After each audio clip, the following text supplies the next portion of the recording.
हो गया। Okay, let's start with our today's lecture. आज जो हमारा लेक्चर है उसका टाइटल है काइनेटिक गैस इक्वेशन। ठीक है, kinetic gas equation. In today's lecture, we have to cover the content. First one is the derivation of kinetic gas equation, and second one is the kinetic interpretation of temperature. ये दो content हैं जो आज हम try करेंगे कि आज के लेक्चर में इनको देखें। ठीक है, okay. So first of all let's we start from the kinetic gas theory. What is kinetic gas theory?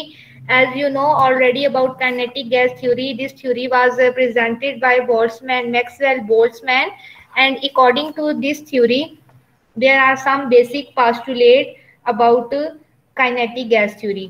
So what are the basic postulates? The first one is that the gas molecule consists of a large number of particles. We called it molecule, and these molecule can move with a randomly motion with a very rapid speed. तो जो gas के molecule हैं वो एक तो large number में present होते हैं, उनकी मूवमेंट जो होती है वो क्या होती है, उनकी मूवमेंट रैंडम होती है, डिफरेंट डायरेक्शंस में होती है और डिफरेंट स्पीड के साथ होती है। सेकेंडली, वो यहाँ पे जो काइनेटिक गैस थ्योरी के अंदर जो सेकंड बात करते हैं अकॉर्डिंग टू दिस वन, कि जो गैस मॉलिक्यूल हैं जब ये मूव करते हैं तो ये आपस में कोलाइड करते हैं। As you can see in the picture, यहाँ पे जो पिंक कलर के गैस मॉलिक्यूल है, and when they collide to each other, why they are colliding? Because they can move randomly in the space in the container जहाँ पे gas जो सी है enclosed है। So when they moved rapidly in the container, they will collide with each other, and as a result of collision, what happened? Their direction is changed as well as their speed is changed. So this is due to collision. And what's about the collision? So ये जो collision है जो gas के molecule के दरमियान होती है, it is perfectly elastic. What is meant by the elastic collision? Elastic collision are those collision in which total loss of energy is zero. So जो बिफोर कोलिजन जो आपके पास जो एनर्जी है गैस के मॉलिक्यूल की, आफ्टर कोलिजन भी अगर वही रहेगी तो हम कहते हैं ये गैस के मॉलिक्यूल के दरमियान इलास्टिक कोलिजन है। इसके बाद कुछ पोस्टुलेट और भी हैं, that is there is no force of attraction and the repulsion forces between the gas molecule, and then there is the actual volume of gas molecule is negligible as compared to the volume of the gas. So these both are the faulty postulate of kinetic gas theory.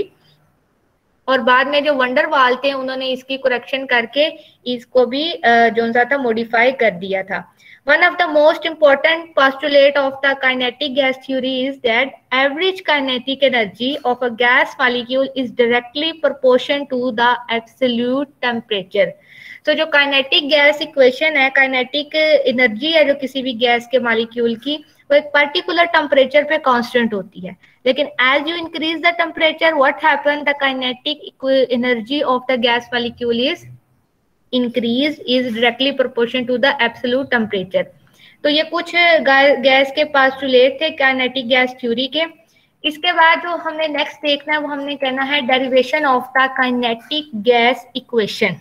ठीक है, kinetic gas equation क्या होती है, ये हमारे पास जो RJ क्लाजियस scientist थे उन्होंने इसको ड्राइव किया था, and with the help of kinetic gas equation you can calculate the pressure of an ideal gas. ठीक है, अगर आपको ये क्वेश्चन दिया जाता है कि how you calculate the pressure of an ideal gas, then you do not confuse yourself, you just write about the kinetic gas equation. जो काइनेटिक गैस इक्वेशन की डेरिवेशन है, एंड पे जो हमें इक्वेशन मिलती है उस इक्वेशन की एप्लीकेशन क्या है कि इसकी मदद से हम प्रेशर कैलकुलेट कर सकते हैं किसका, एक आइडियल गैस का। Okay, so let me start derivation of the kinetic gas equation. First of all, you have to consider a cubical container whose length is small l and filled with the gas molecule, each having the mass m, and let capital N be the total number of the gas molecule in the container. इसका क्या मतलब है? देखिए हमने बात की है cube की, आपको पता है क्यूब कैसा कंटेनर होता है? एक क्यूब वो बॉडी होती है जिसकी चारों लेंथ जो सी होती है ना वो आपस में इक्वल होती हैं। तो जो क्यूब की लेंथ है वो हमारे पास एल है, इस कंटेनर के अंदर, इस क्यूबिकल कंटेनर के अंदर एक गैस के मॉलिक्यूल फील्ड है, ठीक है, जिनका जो मास है वो स्मॉल m है, and capital N be the total number of the gas molecule present in the cubical container. Okay, under the influence of temperature what happen कि जो गैस के मॉलिक्यूल हैं वो रैंडमली डायरेक्शन में move करेंगे, और जब वो मूव करेंगे तो उनकी एक पर्टिकुलर स्पीड होगी जिसको हम कहते हैं वेलोसिटी, और उसको किससे रिप्रेजेंट कर देते हैं, उसको हम रिप्रेजेंट करते हैं स्मॉल v से। Okay, now there is a pressure of the gas molecule. अब यहाँ इस कंटेनर के अंदर गैस के मॉलिक्यूल एक प्रेशर एक्सर्ट कर रहे हैं, और वो प्रेशर को आप कैसे डिफाइन करेंगे, basically it is the force that exerted by the gas molecule per unit area of the wall of the container। Gas के मॉलिक्यूल इस कंटेनर में जो पर यूनिट एरिया पे जो प्रेशर, जो फोर्स एक्सर्ट कर रहे हैं, यू कैन से it is the pressure, and that pressure is exerted by the gas molecule. तो अगर आपको पता है प्रेशर का जो फॉर्मूला है is equal to the force per unit area, as you can see P is equal to F by A, and what is the force? It is exerted by the gas molecule. Where the force is exerted? It is exerted on per unit area on the wall of the container. ठीक है, so by taking this equation we move forward. Okay, now you have to consider a gas molecule moving in the x direction toward phase A. अब जो gas के molecule हैं, ठीक है, वो randomly direction में मूव कर रहे हैं, एक्स एक्सिस में भी मूव करेंगे, वाई में भी करेंगे, जी में भी करेंगे। यू हैव टू कंसीडर कि जो गैस के मॉलिक्यूल हैं वो एक्स डायरेक्शन में मूव कर रहे हैं, और उस वक्त उनकी वेलोसिटी क्या है, वी एक्स। वी क्या रिप्रेजेंट कर रहा है, वेलोसिटी को, और एक्स क्या साथ रिप्रेजेंट करेगा, इन एक्स डायरेक्शन। सो एक्स डायरेक्शन में गैस का मॉलिक्यूल ए फेज के साथ मूव कर रहा है। ए फेज का क्या है, late consider this one container, ठीक है, इसमें आपको यहाँ पे ये पिंक कलर के गैस के मॉलिक्यूल नजर आ रहे हैं। ये जो गैस के मॉलिक्यूल हैं ये मूव कर रहे हैं एक पर्टिकुलर डायरेक्शन में, एक्स डायरेक्शन में, and they will collide with the face A, ठीक है। तो ये वाली वाल जो उनसी कंटेनर की है, इसको आप कह दो ये फेस ए है, और इसके बिल्कुल ऑपोजिटली जो वॉल है उसको हम नाम दे देते हैं, क्या है, face B. Okay, now what happen, there is a gas molecule, it will hit with the wall with the velocity vx and rebound back with the same velocity। यहाँ पे ये जो मॉलिक्यूल है आप देख सकते हैं, ये मॉलिक्यूल है, ये एक पर्टिकुलर वेलोसिटी के साथ इस वॉल के साथ हिट करेगा। हिटिंग के बाद क्या होगा, यहाँ पे अगर वॉल के साथ कोलिजन हुई है, ऑटोमेटिकली वो गैस का मॉलिक्यूल रीबाउंस होगा, वो वापिस आएगा। अब वो जो वापस आएगा उसकी डायरेक्शन चेंज हो जाएगी, और वहां पे भी एक पर्टिकुलर वेलोसिटी के साथ वो क्या हुआ है, वो रिबाउंस हुआ है। So due to this rebouncing, due to this collision, what happen, there is experience of the change in the momentum of the gas molecule. What is momentum? Momentum is basically it is the product of the mass into velocity. So change in momentum हमारे पास यहाँ पे जो आया है वो क्या है, -2mv। mv क्या है, it is the momentum. Question is here why it is the -2। Okay, when there is a molecule before hitting, वहां पे जो उसका मोमेंटम है वहां पे हम क्या लिख सकते हैं, ये mv था, ठीक है, एंड आफ्टर हिटिंग उसका जो मोमेंटम है वो क्या हुआ था, वो -mv था। तो जो चेंज इन मोमेंटम था वो हमारे पास क्या आ गया, इन दोनों को जब हम लोगों ने आपस में एड अप किया तो -2mvx, this is the change in momentum of the gas molecule that experience when it hit with the wall A, ठीक है। Okay, now you have to consider total number of the gas molecule in the container, that will equal to the capital N। What you do, this one equation, change in the momentum, just add here total number of the gas molecule, that is the capital N।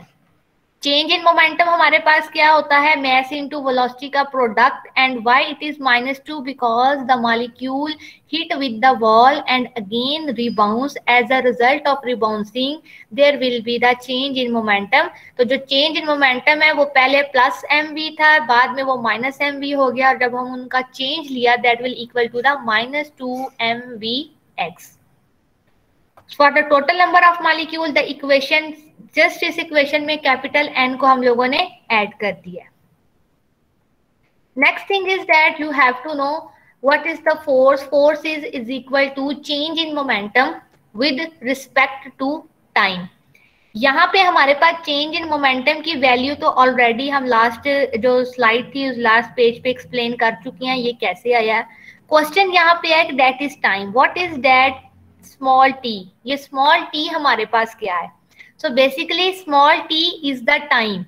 और ये कौन सा time है. As you know you can see here this one the example. ये molecule जो एक particular direction में move कर रहा है इसने जाके वॉल ए के साथ टकराना है, वहां से रीबाउंस होके वापस जाना है किसके पास, वॉल बी के साथ टकराएगा and again it will reaches to the wall A. तो यहाँ तक का जो सफर है इस पे इसने जितना टाइम कंज्यूम किया है that will equal to the t. ठीक है. अब यहाँ पे हमने टी की वैल्यू आप देख सकते हैं. We can say that gas molecule hit with the wall a and will travel back across the box.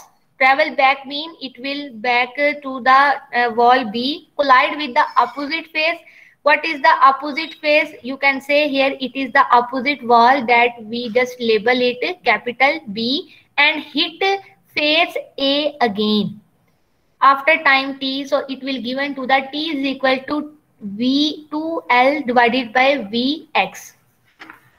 यहाँ पे L हमारे पास क्या है. L हमारे पास है length of the cubical container. Length हमारे पास कितनी है, L है, क्यूब है, क्यूब में तमाम लेंथ इक्वल होती हैं. तो मॉलिक्यूल एक दफा A से B की तरफ गया है, ठीक है, और एक दफा L हो गया और फिर वो दोबारा B से A की तरफ भी उसने ट्रेवल किया है. सो टोटल डिस्टेंस उसने कितना डिफाइन किया है, 2L. ठीक है, 2L और कितनी स्पीड के साथ किया है, it is the Vx, velocity in x direction. So how you can say what is the time? Time is equal to 2L divided by Vx. Put the value of time in this one equation.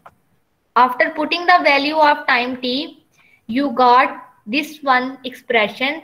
Force is equal to minus 2 capital N m Vx divided by 2L Vx. जहाँ पे जो चीज हमारे पास नीचे जाके divide हो रही है जब ये ऊपर चली जाएगी यहाँ पे तो क्या होगा, it will become equal to Vx square.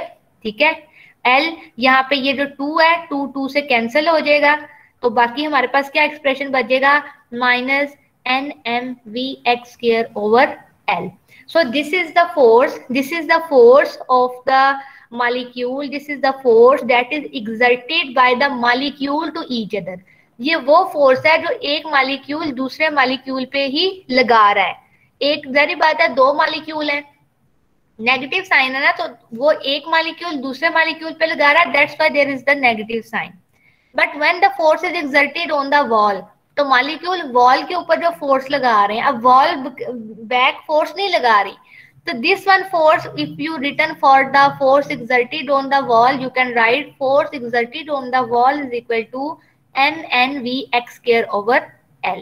So this is the force exerted on the wall, and if the force is exerted on the molecule, both value are the same but their direction, but they have the negative sign, and the force exerted on the wall having the positive sign. Because molecule, if we are talking about the two molecules, so both are acting force on each other. But in case of force exerted on the wall, there is no as such opposite force that exerted by wall on the molecule. That's why the force exerted on the wall is equal to MNVx square over L. Okay, now what we do, as you know, what is pressure? Pressure is the force on the wall per unit area. सबसे पहले हमने ये describe कर लिया था कि pressure क्या है. प्रेशर बेसिकली हमारे पास होता है force exerted by the molecule of gas on the wall divided by per unit area of the container. Put the value of the force on the wall, that is MNVx square over L. And what is area? Area become equal to the length into width. तो हमारे पास length भी L है और हमारे पास width भी L है. ठीक है, तो हम इसको लिख सकते हैं L स्क्वायर एरिया को, इसलिए हमने लिख दिया है L स्क्वायर. अब आप ये देखें कि यहाँ हमारे पास ऊपर जो नोमिनेटर में चीज है ये ऑलरेडी हमारे पास फ्रैक्शन में है, सो ये जो एल है अगर हम इसको सिंप्लीफाई करें ये नीचे आके एल स्क्वायर के साथ मल्टीप्लाई हो जाएगा and it will become equal to the L cube. L cube क्या होता है? एल क्यूब बेसिकली हमारे पास जो होता है ना वो हमारे पास होता है लेंथ। अगर हमारे पास तीन तरह की लेंथ, विड्थ एंड हाइट, और जब ये इन तीनों की पार्ट क्यूब के लिए सेम है that will equal to the L cube. And L cube किसको रिप्रेजेंट कर रहा है? Basically it will represent the volume, volume of the container. So you can write here V M N X square divided by V. ठीक है, हम यहाँ पे L cube को रिप्लेस कर सकते हैं किसके साथ? v के साथ। So what will be the equation? Equation will become p is equal to m n v x square divided by v। ठीक है, ये इक्वेशन बन जाएगी। एल क्यूब को सिर्फ हमने रिप्लेस किया वॉल्यूम से। नेक्स्ट स्टेप में ये जो v यहाँ पे डिवाइड हो रहा था ये इधर जाके p के साथ मल्टीप्लाई हो गया। सो pv is equal to mn v x square is equal to 1। से दिस इज इक्वेशन 1। ठीक है, यानी कि प्रेशर और जो वॉल्यूम का प्रोडक्ट है वो किसके इक्वल है? N total number of the gas molecule in the container, mass of the gas molecule as well as the square of the velocity of the gas molecule।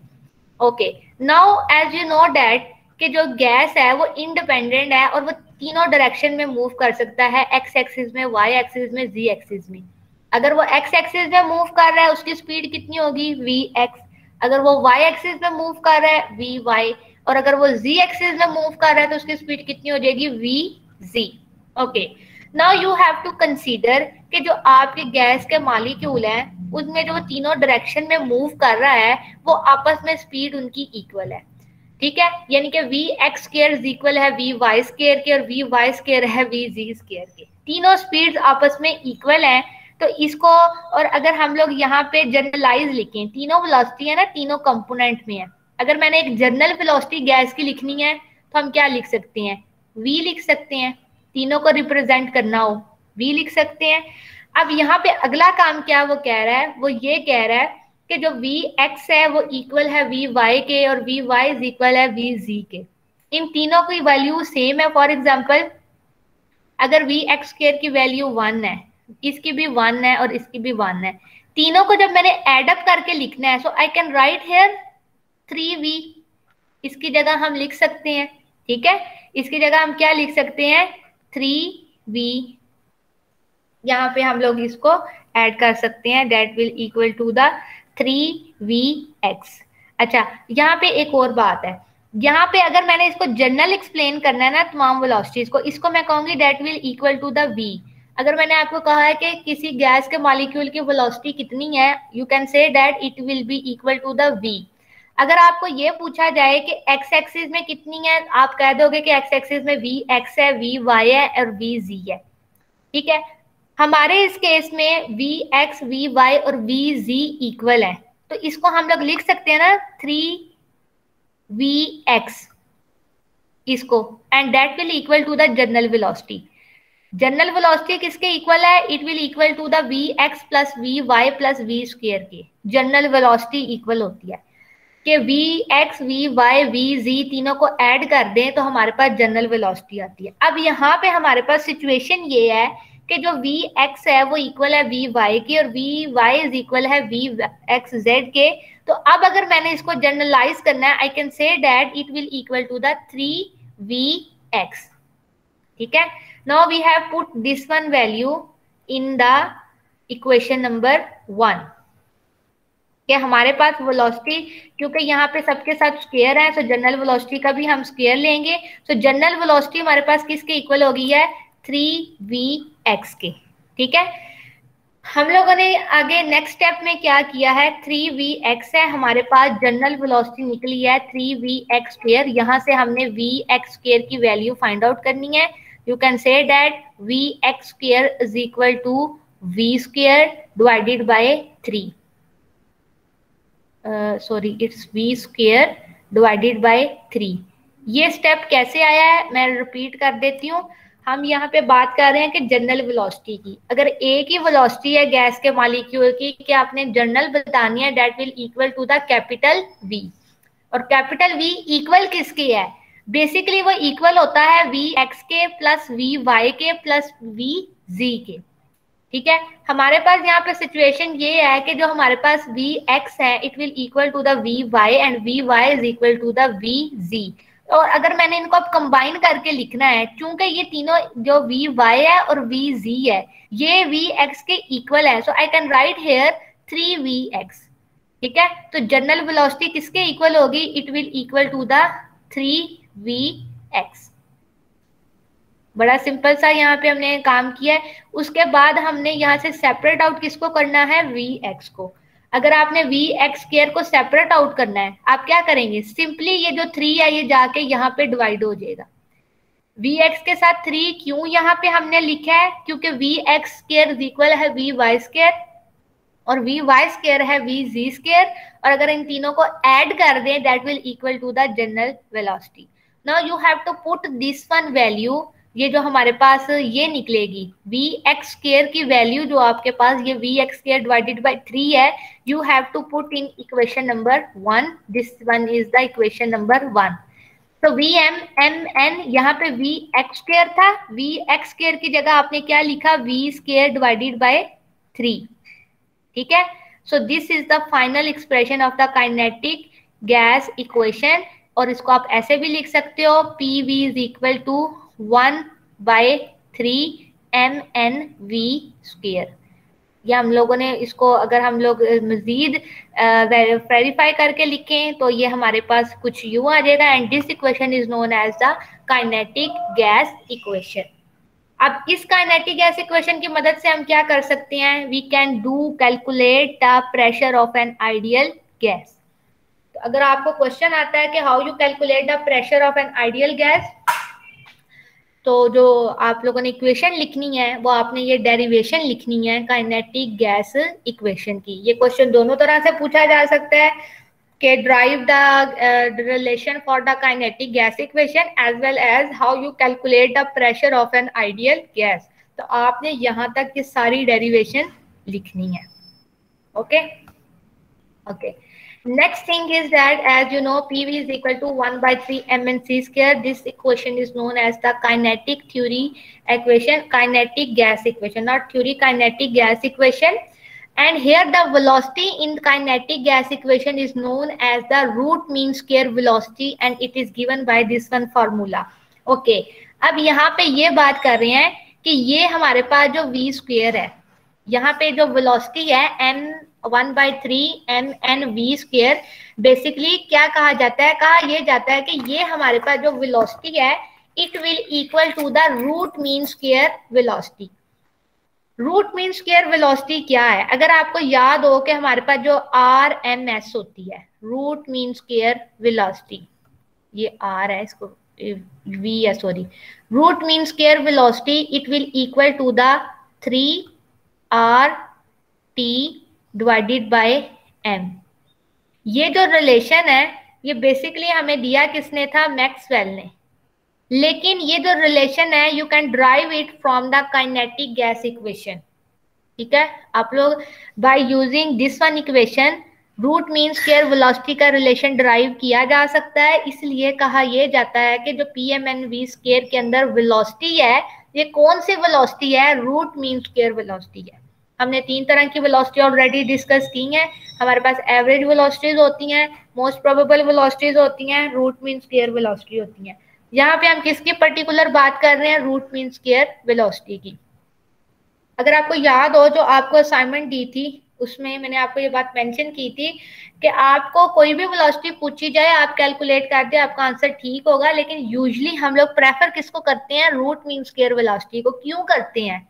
This is the reason, because it can derive from the kinetic gas equation. Okay, अब question ये है कि इसको हम लोग drive कैसे करेंगे? So this one, see, you can say this is the kinetic gas equation, और हमारे पास एक होती है general gas equation. What is that? It is equal to PV is equal to nRT।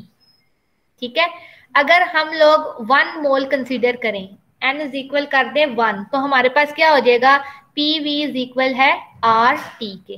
ठीक है, n को हमने 1 के इज इक्वल कर दिया है, 1 को किसी भी चीज के साथ मल्टीप्लाई करो तो आंसर क्या आता है, सेम ही आता है। So P V is equal to R T.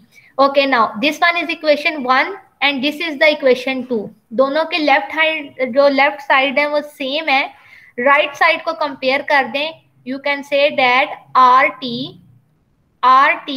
equal to 1 by 3 MNV square, MNV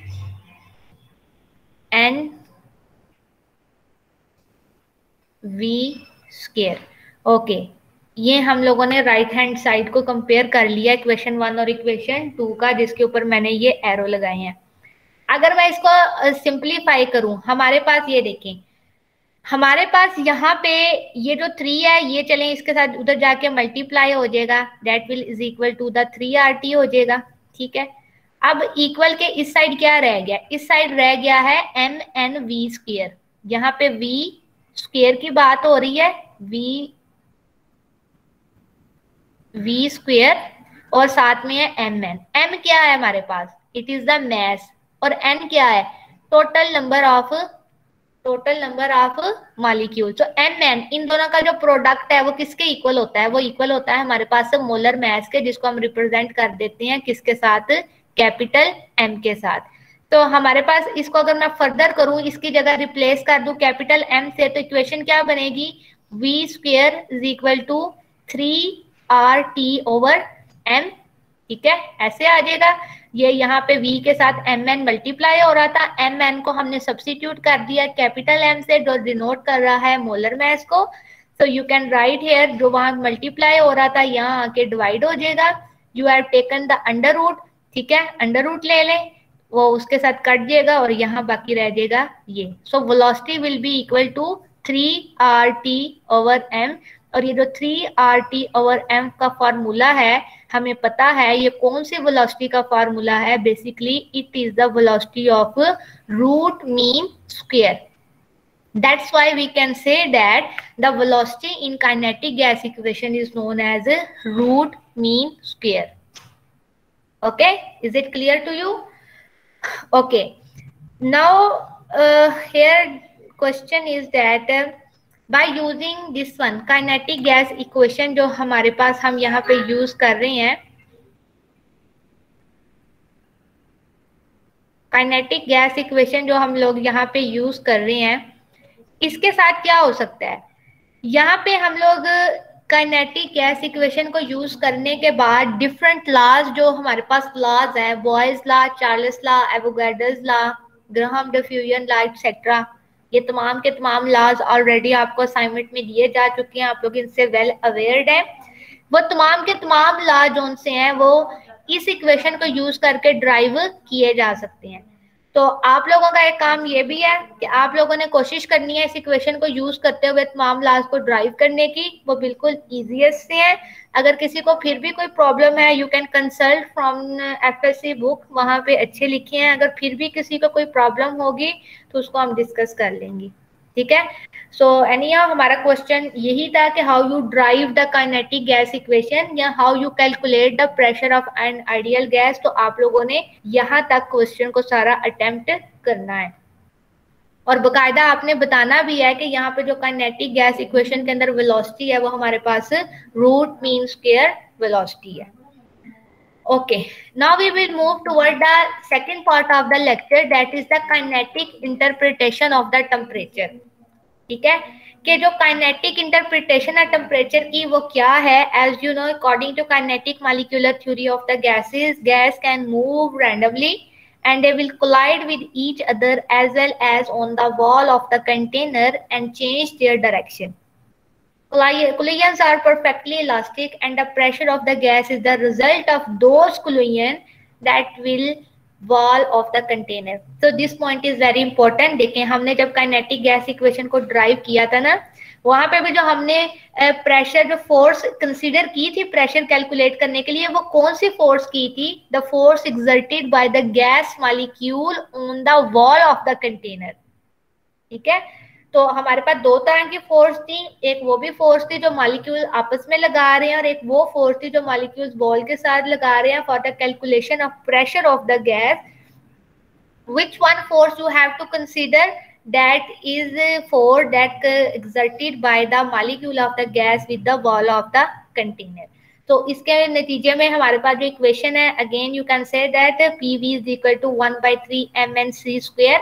यहाँ पे P और V प्रेशर वॉल्यूम का प्रोडक्ट है, M हमारे पास मैस है, N total number of molecules है, और C स्क्वायर क्या है? Basically C square V square दोनों वेलोसिटीज है. ये कौन सी वेलोसिटी होती है? It is the root mean square velocity. Okay, now the second thing is that average kinetic energy of the molecule. Average kinetic energy molecule की given temperature पे क्या होती है? कांस्टेंट होती है, and will equal to the half mv square c square, both are the same thing.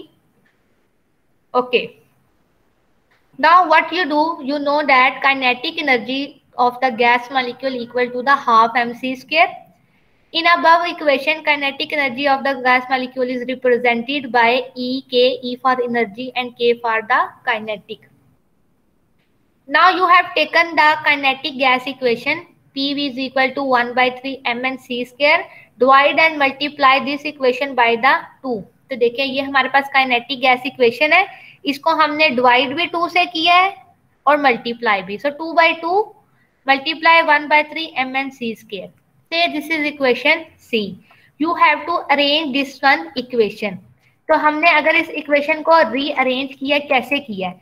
Simply ये जो 3 है इसको इस 2 की जगह पे लिख दिया है, और ये जो 2 है इसको 3 की जगह पे लिख दिया है. यू कैन से like this one, rearrange the equation. हमारे पास था PV इज इक्वल टू 2/3.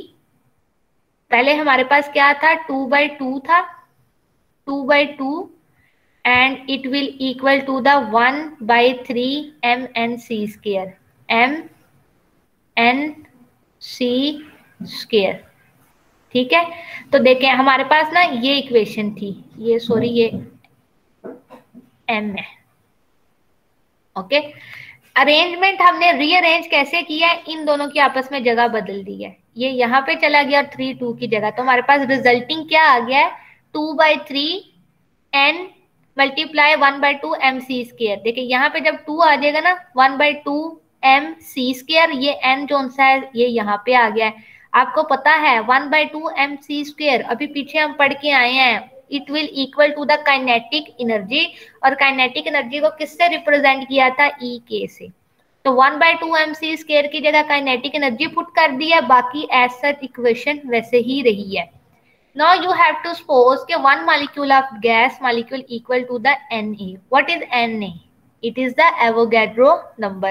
एक मोल गैस में कितने मॉलिक्यूल होते हैं? It will equal to the Avogadro number, that will equal to 6.022 into 10 raised power 23 molecule present in 1 mole of gas. So क्या करना है? सिर्फ ये जो इक्वेशन है इसमें हम लोगों ने n को रिप्लेस कर देना है n A से, एज सच बाकी इक्वेशन आपकी सेम है. ओके, नेक्स्ट स्टेप में as you know that general gas equation PV is equal to nRT. If n is equal to 1 के number of mole of gas आपके पास 1 के इक्वल है, तो क्या होगा? PV is equal to RT. Okay, now you have to compare this one equation, PV is equal to RT, and this is one equation, PV is equal to 2/3 NaEx. दोनों की left hand side same है, PV से cancel. So what you got? RT is equal to 2/3 Na multiply EK. ठीक है, इस equation को rearrange करना है हमने, EK को सेपरेट करना है, EK इधर रह जाएगा, जो चीज यहाँ पे डिवाइड हो रही थी वो 3RT के साथ जाके मल्टीप्लाई हो गई है, और जो चीज ऊपर मल्टीप्लाई हो रही थी वो RT के नीचे जाके डिवाइड हो गई है. सो what you got? EK kinetic energy is equal to 3RT divided by 2Na. इस फैक्टर में अगर आप देखें 3 भी कांस्टेंट है, R भी कांस्टेंट है, that is the general gas constant whose value is 8.314 joule per mole per meter, जो हमारे पास R की वैल्यू है. सिमिलरली हमारे पास टेम्परेचर है एंड 2Na2 भी कांस्टेंट है, एवोगैड्रो नंबर की वैल्यू भी कांस्टेंट होती है। तो यहाँ पे एक वेरिएबल क्या है, यहाँ पे हमारे पास वेरिएबल सिर्फ और सिर्फ ये टेम्परेचर है और बाकी तमाम चीज जो होती है वो हमारे पास क्या है, कांस्टेंट है। So you can say that E के डायरेक्टली प्रोपोर्शन है के और जो आप डायरेक्टली प्रोपोर्शन है टेम्परेचर के, और प्रोपोर्शनैलिटी का साइन खत्म करके हमने के लगा दिया। और के बेसिकली वैल्यू किस चीज की है, 3R divided by 2Na। So this is the final expression and what information we got this one, that the average kinetic energy is directly proportional to the temperature. As you increase the temperature, the average kinetic energy of the molecules are also increases. ठीक है, and average molecule energy हमने कैसे calculate की है, आप लोगों ने सबसे पहले आपको पता होना चाहिए kinetic energy half mv square के इक्वल है।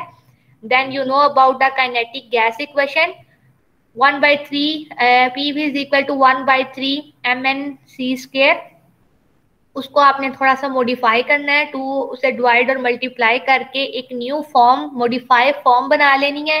Then you have to compare it with the general gas equation and after rearranging the equation you got the final expression that will equal to the kinetic energy is equal to the absolute temperature.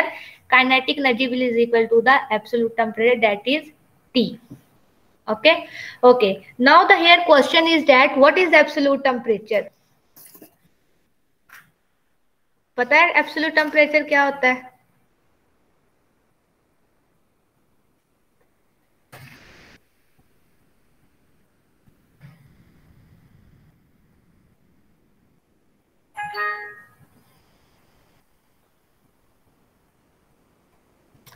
हाँ जी, नहीं पता what is absolute temperature? हमने equation drive कर लिया है कि जो kinetic energy है वो डायरेक्टली प्रोपोर्शन है टेम्परेचर की, और टेम्परेचर कौन सा टेम्परेचर है, absolute temperature. What is absolute temperature? How you define the absolute temperature? Ma'am जो टेम्परेचर केल्विन स्केल के अंदर मेजर किया जाता है, जो कोई भी टेम्परेचर केल्विन स्केल पे मेजर कर लें तो वो एब्सोल्यूट होता है।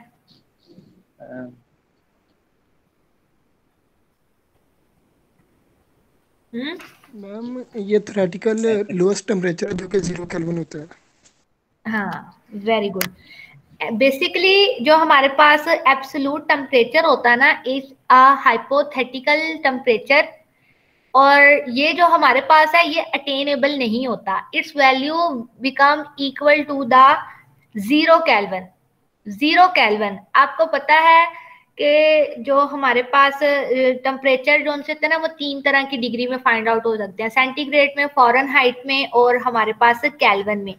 हम इन टेम्परेचर्स को आपस में इंटर कन्वर्ट भी कर सकते हैं। जैसे कि अगर हमारे पास 0 केल्विन है तो वो कितने सेंटीग्रेड होता है हमारे पास, it will equal to the -273 centigrade.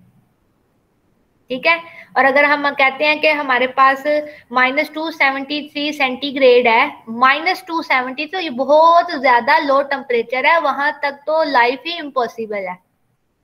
0 kelvin. अगर मैंने कहा कि हमारे पास 0 सेंटीग्रेड डिग्री है, ये तो टेम्परेचर अटेनेबल है, आजकल भी नॉर्दर्न एरियाज में बल्कि माइनस सेंटीग्रेड में प्रेजेंट है, तो that will 0 degree equal to the 273 kelvin. यहाँ पे हम बात कर रहे हैं एब्सोल्यूट टेम्परेचर की, और जैसा कि यहाँ पे बच्चे ने बताया है कि ये हाइपोथेटिकल वैल्यू है जो अटेनेबल नहीं है। My question is that why it is not attainable? Gas के मॉलिक्यूल, ये वो हाइपोथेटिकल वॉल्यूम है जहां पे गैस का वॉल्यूम क्या हो जाएगा, 0 हो जाएगा। क्वेश्चन यहाँ पे ये है कि ऐसा क्यों है कि गैस का मॉलिक्यूल का मतलब हम ये टेम्परेचर अटेन नहीं कर सकते, क्या वजह है? गैस का मॉलिक्यूल मतलब हम गैस को उस टेम्परेचर तक क्यों नहीं लेकर जा सकते?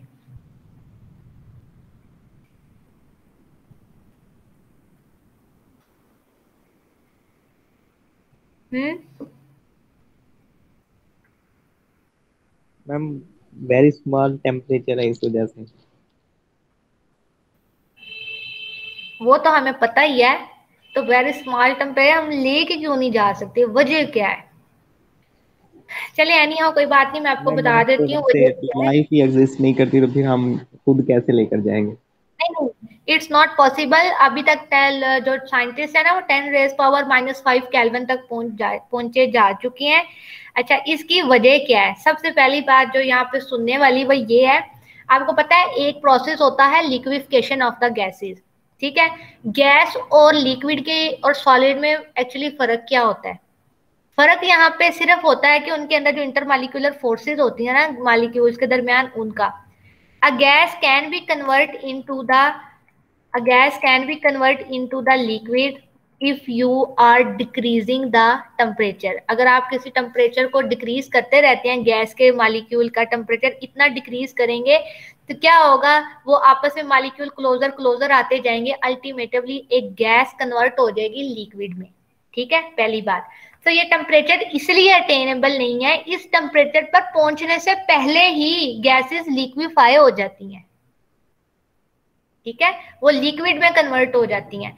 तो जब अगर गैस गैस ही नहीं रही तो फिर कौन सा वॉल्यूम और कौन सी hypothesis, that's why it is the hypothetical value, ठीक है। जो 0 केल्विन टेम्परेचर है जो हमारे पास, ये अभी तक का सबसे ज्यादा लोएस्ट टेम्परेचर है गैसेस का वॉल्यूम, वहां पे सपोज ये किया जाता है ये वो टेम्परेचर है जहां पे किसी भी आइडियल गैस का जो वॉल्यूम है वो क्या होना चाहिए, 0 होना चाहिए, लेकिन ये अनअटेनेबल है।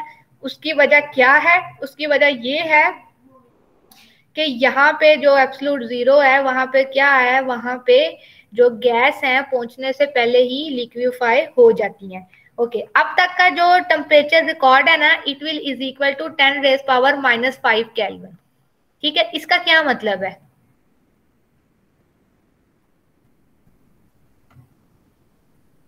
इसका मतलब ये है, अगर मैं इसको जरा वेरीफाई खोल के लिखूं, 0.001235, ठीक है, इसको मैं यूं लिख सकती हूँ। तो देखें, हम कह रहे हैं 0 केल्विन है एब्सोल्यूट टेम्परेचर, जो पॉसिबल ही नहीं है। तो साइंटिस्ट ने ना देखो 0.405 ये पॉइंट है, यहां तक टेम्परेचर अटेन कर लिया है। तो जब ये बिल्कुल 5 के बजाय यहाँ पे भी अगर 0 आ जाएगा सपोज करो, तो वो क्या हो जाएगा, वो एब्सोल्यूट टेम्परेचर हो जाएगा, जिसको हम एब्सोल्यूट 0 भी कहते हैं। तो अभी तक साइंटिस्ट ने यहाँ तक टेम्परेचर अटेन कर चुके हैं।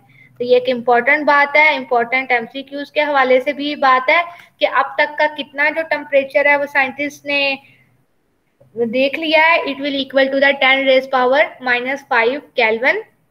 और 10⁻⁻⁵ केल्विन का क्या मतलब है कि 0.टेट्रा05 केल्विन। तो टेट्रा 0, अगर ये 5 है, यहाँ पे कोई 0 की वैल्यू जिस दिन आ जाएगी, जो साइंटिस्ट दिन बाय दिन, सारी बात है, प्रोग्रेस हो रही है, साइंस रिसर्च कर रही है, it will is equal to the 0 kelvin, and that 0 Kelvin is known as the absolute temperature, and this 0 is called absolute 0.